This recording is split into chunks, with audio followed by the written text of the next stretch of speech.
नमस्कार शेतकरी मित्रांनो, मी पाडेगावी शुभम शंकर नाटे यांच्या प्लॉटवर आलोय। एक 12 दिवसापूर्वी गिलक्याच्या प्लॉटचं त्यांचं माझं बोलणं झालं होतं। त्या प्लॉटमध्ये कळीची गड समस्या व फुलकडी कमी होती आणि त्या संदर्भात त्यांनी रानाडे कंपनीचे उत्पादने वापरले होते। आणि एक आज 12 दिवसानंतर त्यांनी वापरल्यानंतर आज जाडीची संख्या व आधीची संख्या काय होती हे स्वतः तुम्हाला प्रात्यक्षिक प्लॉट होती ते सांगतील। नमस्कार, माझं नाव शुभम शंकर नाटे, गाव राहणार पाडे, तालुका दिंडोरी। मी या प्लॉटला मिकनेल रानाडे कंपनीचा मिकनेल 32, मिकमॉल बी आणि पोटॅशियम सोनेट याचा स्प्रे घेतला होता। नंतर दुसरा स्प्रे ससुरी आणि 052चा घेतला होता। खालून ड्रिपचा ॲप्लिकेशन 13045 मेकनिक्स आणि दुसरं ॲप्लिकेशन पोटॅशियम सोनेट आणि DF वापरलं होतं। त्याच्या वापराने मला फरक असा दिसून आला की आधी सुरुवातीला माझे 5 बिघ्यामध्ये 20-30 जाळ्या निघत होत्या।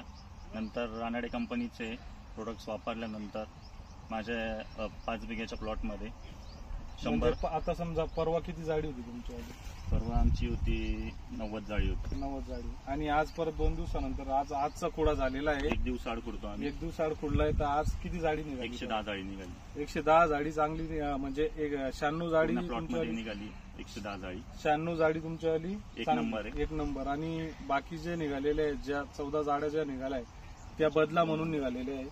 तर आपण मला शेतकऱ्यांना एकच सांगू इच्छितो की जे वेलवर्गीय पीक असतील, समजा भोपळा असेल, कारले असेल, दोडके असतील किंवा तुमच्यावाले काकडी असेल, या वेलवर्गीय पिकासाठी जर आपल्याला काही जरी अडचण असेल तर माझा कॉन्टॅक्ट नंबर मी देणारच आहे। आणि त्या अनुषंगाने जर अडचण असेल तर प्लॉटचे ती समस्या एकदम अवश्य मला कॉल करा। तर तुमच्या प्लॉटची जी काही अडचण असेल ती मी पूर्णतः बऱ्यापैकी सॉल्व्ह करू शकतो। जर समजा तुमच्यावाला जर समजा प्लॉट चालू होत असेल, तुमच्या मालाची जर समजा आवक कमी असेल तर त्या हिशोबाने जर कुठल्या पद्धतीने आपल्याला प्लॉटमध्ये काय नवीन एक हे करता येईल तर त्या हिशोबाने आपण करू शकतो। आणि हा जो प्लॉट आहे, आज या प्लॉटचं जवळजवळ असं समजा एक 8-10 दिवसापूर्वी, म्हणजे 12 दिवसापूर्वी एक 14 जाडींचं यांचं टार्गेट होतं। आणि त्याच्यावरून त्यांचा फोन आल्यानंतर मग माझं त्यांचं बोलणं झाल्यावर मी त्यांना पुढच्या